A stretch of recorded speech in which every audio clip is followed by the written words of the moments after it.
హాయర్స్ welcome to our channel. ప్రస్తుతం మనతో పాటు ప్రముఖ producer and political analyst Tripuni Chittibabu గారు ఉన్నారు. వారితో ఒకసారి మాట్లాడదాం. సార్ నమస్కారం సార్. నమస్తే. సార్ ప్రసాద్ బెహ్రా ఒక ప్రముఖ యూట్యూబర్, వెబ్ సిరీస్లు చేస్తూ ఉంటాడు. సినిమాలు మన రీసెంట్ గా కమిటీ కుర్రాలో కూడా యాక్ట్ చేశాడు. అతని పైన ఇప్పుడు కేసు నమోదైంది. అతనికి 14 రోజుల పాటు రిమాండ్ కూడా కోర్టు విధించింది. అంటే ఒక అమ్మాయి అతనితో పాటు ఒక వెబ్ సిరీస్ లో యాక్ట్ చేస్తున్న అమ్మాయి తనని లైంగికంగా వేధించాడు, బ్యాడ్ గా కామెంట్స్ చేస్తాడని చెప్పేసి కంప్లైంట్ చేసింది. ఇప్పుడు అరెస్ట్ అయ్యాడు, 14 రోజుల పాటు రిమాండ్ కూడా వెళ్ళాడు. మామూలుగా ఇటువంటి మనం చూస్తూ వస్తున్నాం సార్. హర్ష సాయి, ఇంకొంతమంది యూట్యూబర్స్, కొంతమంది సినిమా వాళ్ళ గురించి. మరి ఇప్పుడు ఈ ఇష్యూలో ఏం జరిగింది, మీ ఒపీనియన్స్ సార్ వీటిపైన? ఈ చాలా ఇప్పుడు యూట్యూబర్ అసలు బిహేవియర్ అది వాస్తవం అయితే అమ్మాయి మీద మిస్బిహేవ్ చేసి ఉంటే okay, let him face the consequence. అమ్మాయిలతో షూటింగ్ లో కానీ బయట కానీ లైంగికంగా వ్యాఖ్యానాలతో కానీ ఫిజికల్ గా కానీ లైంగిక వేధింపులు చేస్తే ఖచ్చితంగా అరెస్ట్ అవ్వాలి. అది మరి ఆరోపణైనా అది నిజమా అనేది తేలాలి. తేలకుండానే ఆరోపణ ఏదైనా చేయొచ్చు. నన్ను ఏ కోపం మీద అయినా కూడా తను వేషం ఇవ్వలేదని కోపంతో నన్ను వేధింపు చేశాడు అనేయచ్చు. అనగానే అరెస్ట్ చేయటం అంటే ఇది ఒక అర్ధరహితమైన విధానం అయిపోద్ది, రాంగ్ విధానం. అంటే దాన్ని ఎంక్వైరీ చేసి దాన్ని నిజాలు తెలుసుకుని అరెస్ట్ చేసి లోపల పంపిస్తూ వేరు. ఇప్పుడు అరెస్ట్ చేయటం, సెక్షన్ పెట్టేయటం, పోస్ట్ ఆ కేసు ఆ సెక్షన్ ఈ సెక్షన్ పెడితే ఇమీడియట్ గా అరెస్ట్ వారెంట్ ఇస్తారు కోర్టు. వీళ్ళు పెట్టే సెక్షన్ బట్టి అరెస్ట్ ఇచ్చేస్తారు. అది ఒక చాలా బ్యాడ్ గా ఉంది, బ్యాడ్ సిస్టమ్ గా ఉంది. అది ఆరోపణ అంటే దాన్ని ఎంక్వైరీ చేసి నిజాలు తెలుసుకుని అరెస్ట్ చేస్తే తప్పు లేదు అలాంటి. బట్ అది చేసాడా లేదా, అమ్మాయి ఆరోపణైనా ఇది నిజమా, ఏం తెలుసు, ఎలా తెలుసు, అమ్మాయి ఉంది, ఏం వాస్తవం ఉంది, దాంట్లో ఎంతవరకు వాస్తవం ఉందని తెలియాలి కదా. వాళ్ళ రోజుల్లో అమ్మాయిలు అడ్వాంటేజ్ తీసుకుంటున్నారు. వాళ్ళు ఏదైనా కోరుకుంటే అది కాదంటే ఇమీడియట్గా నన్ను లైంగికంగా వేధించాడు అని చెప్పేస్తూ అన్నట్టు అయిపోతుంది. అది చాలా దారుణంగా ఉంది. బట్ ఈ సిస్టమ్ ఎంక్వైరీ లేకుండా ఏమి యొక్క ఇది లేకుండా సడన్గా అరెస్ట్ చేసిన తర్వాత ఎంక్వైరీ అంటే, అరెస్ట్ చేసిన తర్వాత ఎంక్వైరీ చేసినాక తెలియలేదు అమ్మాయి ఆరోపణ నిజం కాదో తెలియదు అనుకో, అప్పుడు ఇద్దరు బతుకేంటి 14 రోజులు పోయినట్టే కదా జీవితంలో. అలా నా ఒకటి జీవితంలోంచి ఒకటి నా 14 రోజులు హరించే అధికారం ఎవరికి ఉంది? ఎన్ని క్వశ్చన్స్ టు బి క్వశ్చన్. చట్టంలో కూడా విచక్షణ కావాలి. కేవలం అమ్మాయి ఆరోపణ అని తీసుకెళ్లి అబ్బాయిని లోపల పెట్టేయటం అనేది ఎంతవరకు సబబో ప్రభుత్వం ఆలోచించాలి.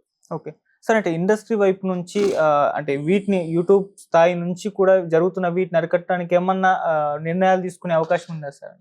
ఇప్పుడు యూట్యూబ్ ఇలాంటివి వచ్చినప్పుడు కొన్ని ఆరోపణలు నిజమైన తేలినప్పుడు ఇమీడియట్ గా మనం కంప్లైంట్ ఇస్తే అట్లా వాళ్ళు ఏం చేసినా ఏమవుతుందంటే, ఇప్పుడు యూట్యూబర్ ఒకడు తప్పు చేశాడు, వాడిని అరెస్ట్ వాడి మీద కేసు వచ్చింది, వాడు ఏం చేస్తాడు నెక్స్ట్ వేరే పేరు మీద వాడి పేరు మీద బ్యాన్ చేస్తారు, వాడు ఇంకో పేరు మీద పెడతాడు. అలా ఇంకో పేరు మీద పెట్టడానికి వీలు లేదు, చట్టం లేదు కదా. ఇప్పుడు కుమార్ అనేవాడు ఉన్నాడు ఒకడు, వాడు యూట్యూబ్ బ్యాడ్ గా ఏదో చేశాడు, వాడి మీద కేసు వచ్చింది.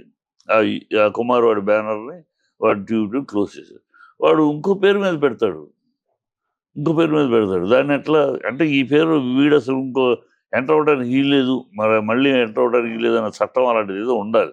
అయితే మళ్ళీ మారు పెడతాడు, ఏముంది, వాడి పెద్ద ప్రాబ్లం ఉంది. అలాంటి వాళ్ళు అలా చేసేవాళ్ళు ఇది కాదు అది అనుకుంటా వెళ్తూ ఉంటారు. అది చట్టంలో కరెక్ట్గా యూట్యూబర్ని ఇచ్చే టెంపరీగా తప్పితే పర్మనెంట్గా వాళ్ళని చేసే చట్టం లేదు. ఆ చట్టాలు రావాలి, వస్తేనే ఏమైనా చేయగలం. సార్, అంటే మామూలుగా ఇప్పుడు ఇండస్ట్రీలో వరుసగా మనం ఇటువంటి కేసులు చూస్తూ వస్తున్నాం సార్.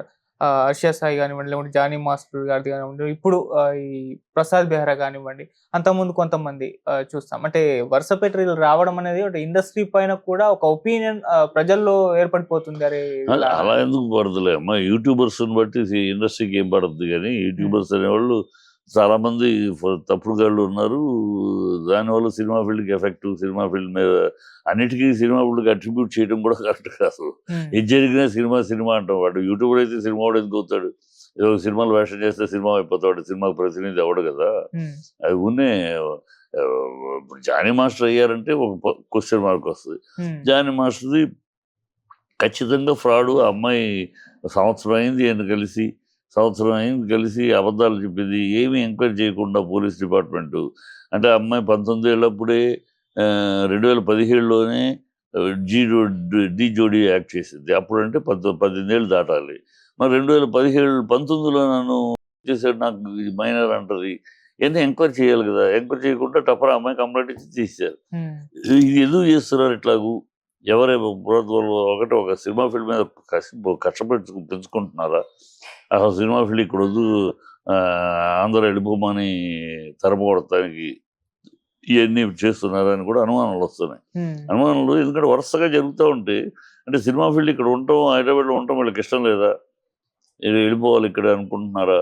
అందుకని వరుస పెట్టి ఒకళ్ళ తర్వాత ఒకళ్ళు, ఒకళ్ళ తర్వాత ఒకళ్ళు ఇది కానీ చేసేస్తున్నారు.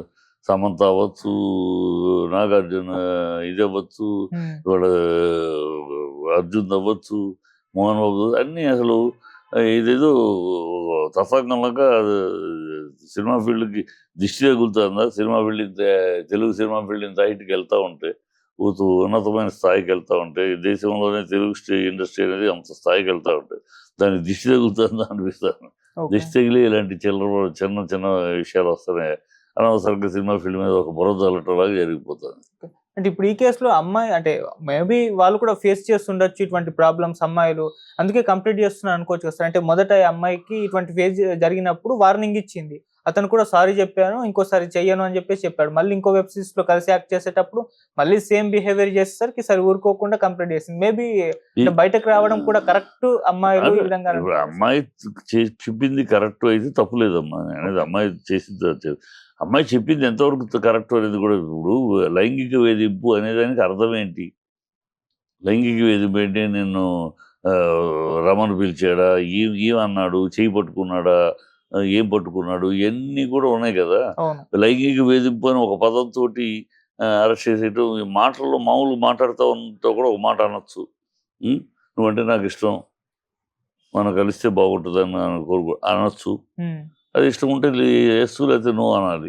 దాన్ని వదిలేసి ఇది లైంగిక వేధింపు అని అంటే, ఇప్పుడు మాటల్లో అనేక సందర్భాల్లో అనేక ఒక ఆడమొగ్గ కలిసినప్పుడు ఒకళ్ళ మీద ఒకళ్ళు ఆకర్షణ ఉన్నప్పుడు ఒక మాట రావచ్చు.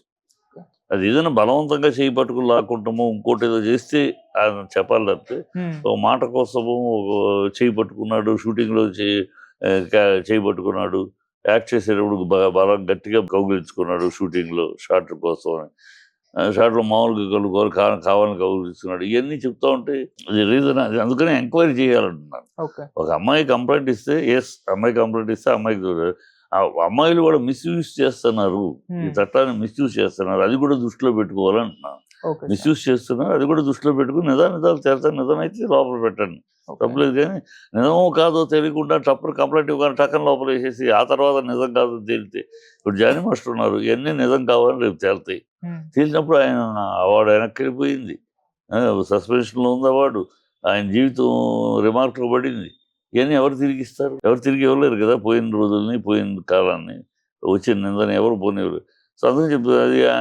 మన తెలిసిన విషయాలు అరెస్ట్ చేసినా తెలిసిన విషయాలు ఒక్కొక్కటి చూస్తూ ఉంటే ఆయన సైడ్ 100% న్యాయం ఉంది. రేపు చట్టంలో తేలుతుంది ఆయన్ని కోర్టులో. బట్ కోర్టులో తేలేటప్పటికి అయిపోయింది కదా. ఆయన ప్రెసిడెంట్షిప్, డైనర్స్ అసోసియేషన్ ప్రెసిడెంట్గా ఉన్నాడు, అది తీసేశారు. ఎవరో వెనకాల ఉండి ఒక పగ సాధిస్తున్నట్టు తప్పితే మూడు కనపట్లేదు. అందుకని ఇవన్నీ ఉన్నాయి. చట్టం చాలా జాగ్రత్తగా తొందరపడకుండా ఒక అమ్మాయి ఇదివరకు రోజులు వేరు, ఇవాళ రోజులు అమ్మాయిలు కూడా బాగా ఎక్స్‌ప్లాయిట్ చేస్తున్నారు. అమ్మాయిలు కూడా చాలా మిస్‌యూజ్ చేస్తున్నారు చట్టాన్ని.